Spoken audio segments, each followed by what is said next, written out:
This is a story about a city nobody meant to find. Twice in 2025 alone, once under an office floor, once inside the Tower of London, archaeologists broke through modern ground and hit something nobody was looking for. It keeps happening. Here's why. Every day millions of people walk through the City of London. Few realise that beneath their feet lies another city, buried for almost 2,000 years. In 2025, archaeologists testing an office floor on Gracechurch Street broke through concrete and struck a chunk of Roman masonry. The remains of London's first basilica, a public hall nearly 40 metres long, built around 80 AD. It was already Roman London's beating heart, a place to trade, to gather, to hear the news of an empire. It is only one of thousands of fragments of that vanished city, still being uncovered, street by street, beneath the modern one. But to understand how all of this came to be, we have to go back much further than anyone expects. Long before London existed, there was only sea.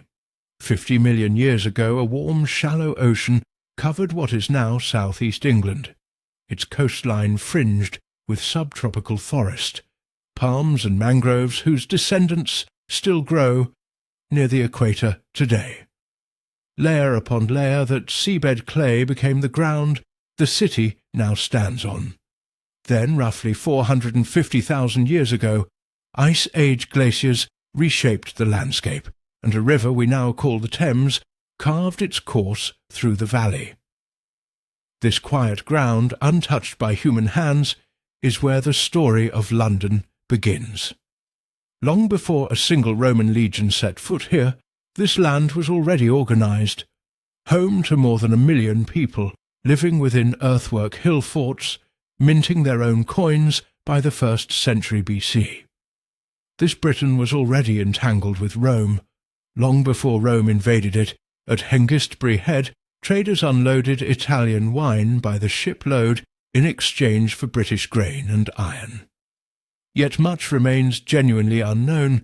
Burial customs varied by region, and only a fraction of Iron Age Britons dead have ever been found.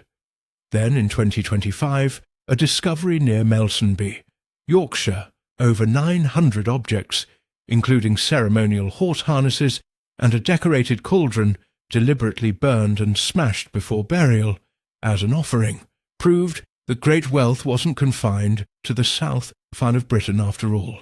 This was a land already trading, already governed, already burying its own history in the ground, on the eve of an empire that was about to change everything. Rome had touched these shores once before. In 55 and 54 BC, Julius Caesar crossed the Channel, fought inland, and withdrew, leaving no lasting occupation. Nearly a century later, in AD 43, Rome came back to stay.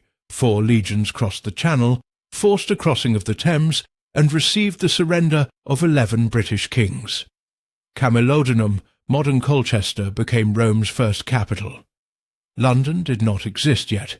It grew up afterward, not by imperial design, but where a new road met a river narrow enough to bridge, deep enough for ships from the sea. Archaeologists have dated the site's earliest structure, a timber drain, to 47 AD using the wood's own growth rings. Within a few years, a bridge stood close to where London Bridge stands today. A discovery in the mud of the old Walbrook stream lets us know some of these people by name. Between 2010 and 2014, archaeologists recovered over 400 wooden writing tablets, accounts, contracts, letters. The earliest carries a date, the 8th of January, AD 57, and the earliest to mention London by name predates the previously known written reference by half a century. Within about a decade of that timber drain being laid, this was already a real working town, with real debts and real names. It would not stay untested for long. By around AD 50, coins found in the ground confirm what the timber drain had already suggested. A town was taking shape here. unusually on ground that had never held a settlement before. 2 years later, in AD 52, workers drove timber piles into the riverbank to build the first quay, and Londinium began its life as a working port. Along that same waterfront, archaeologists have found the remains of glassworking furnaces, the earliest evidence of glassblowing anywhere in Britain. Within a single decade, this new settlement had grown into one of the foremost towns in the province, busy enough that a new district rose across the river, Southwark, London's first suburb. Nobody living here yet knew how soon it would burn to the ground. The prosperity did not last. In AD 60 or 61, the British Queen Boudica led her people in revolt against Rome, and Londinium burned. The proof survives in the ground itself, a thin red layer of ash and burnt debris, sealing coins and pottery from before that year, still traceable beneath later streets across the city. The same destruction reached Camulodunum and Verulamium. Even the Romans couldn't agree why it happened. Modern historians place more weight on Tacitus, who wrote closer to the events. Though neither accounts casualty figures, tens of thousands dead, can be confirmed archaeologically.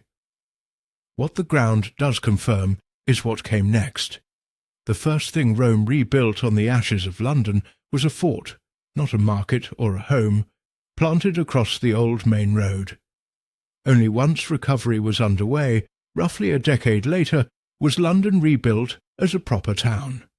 It was during this recovery, under Agricola, that London's first forum and basilica rose on Gracechurch Street, the very ruins this film opened with.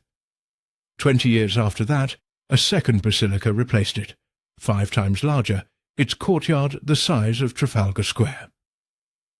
Somewhere in the decades that followed, London became the seat of Roman government in Britain. A governor's palace rose by the Walbrook, though no source says exactly when. But by then, the fragile timber settlement, first seen taking shape, had become the administrative heart of a Roman province. By the 3rd century, something less dramatic than Boudica's fire was underway: erosion. Trade routes that once ran through London bent around it, toward safer ports. Around AD 200, Rome built one of its largest projects in Britain here. A stone wall 3 kilometres long and 6 metres high, ringing the city. Historians can only say Rome was responding to a perceived threat, not one that had already arrived. The real rupture came later, and it wasn't a fire. In 286, a naval commander named Carausius seized Britain for himself. His rebel coins have turned up on a ship that sank near where County Hall now stands. His own treasurer, Electus, murdered him, then lost Britain back to Rome when it invaded, the fighting reaching London's own streets. Rome marked the recapture with a gold medallion, the victorious Caesar on horseback, welcomed by a kneeling woman representing the city, inscribed Restorer of the Eternal Light. Buried in a hoard in northern France and unearthed in 1922, it's the oldest surviving image of London anywhere in the world. Decades later, in 367, London answered a new threat the same way.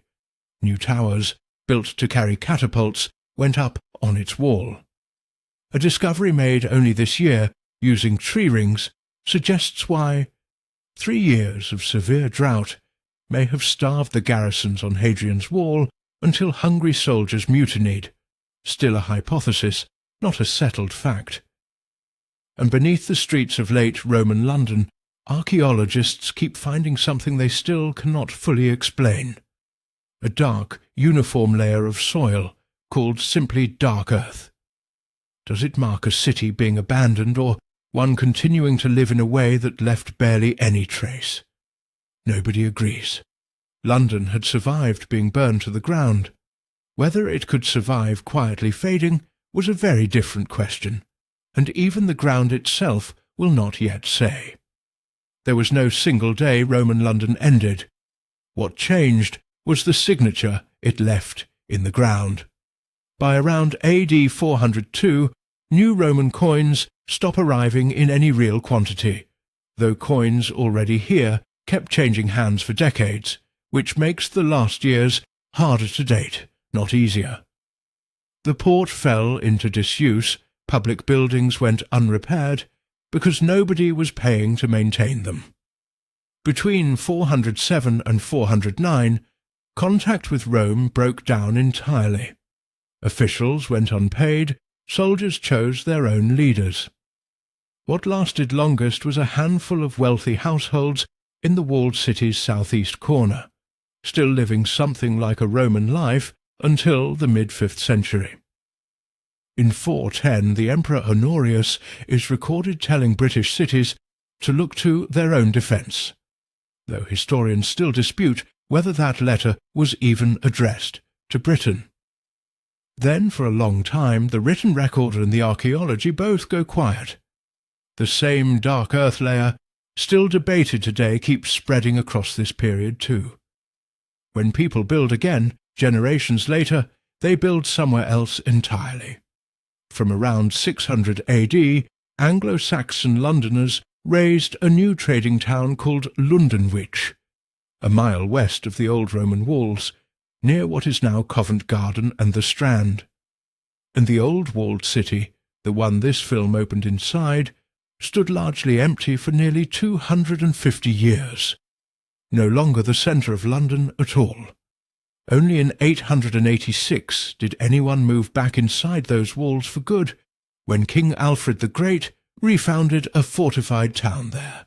It left one trace behind, a name still used today, Aldwych, Old Town. London, it turns out, has not always been in the same place. It just came home. For centuries Londoners walked these streets without knowing another city lay directly beneath them. Not because nobody was curious, but because nothing could be seen. That changed brutally during the Second World War. The Blitz devastated much of the City of London between 1940 and 1941, and the cleared sites that followed let archaeologists finally record what earlier rebuilding would have destroyed unseen. In September 1954, at Bucklersbury House on Walbrook, the archaeologist W. F. Grimes uncovered a Roman temple. Within a week it was in the national papers, and thousands queued in the street just to look down into a hole in the ground and see it, still called the most famous Roman discovery London made in the 20th century. Not for what it was made of, but for what it made people feel. The discovery changed how London itself would be excavated from then on.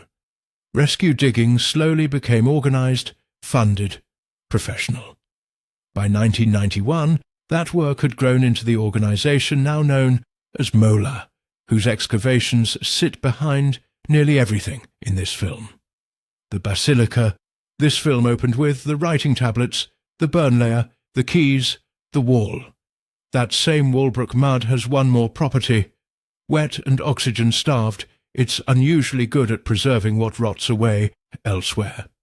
Decades after Grimes found his temple there, archaeologists returned and found the same writing tablets already seen earlier in this film, in the handwriting of people who lived here 2,000 years ago. Two of this film's own centerpieces came out of the same patch of London mud. We are, in a very real sense, still finding this city. This film opened with millions of people walking, every day, above a city they couldn't see. That's still true, but there's a reason it keeps being found, and it isn't luck. Since 1990, English law has required it. Before almost anything can be built on ground with archaeological potential. A developer must pay to have that ground checked, and if something is found, either protect it or record it, before it disappears under a foundation forever. The ground gets read first, by law. When London built the Elizabeth line, an entire railway became one continuous excavation under that same law.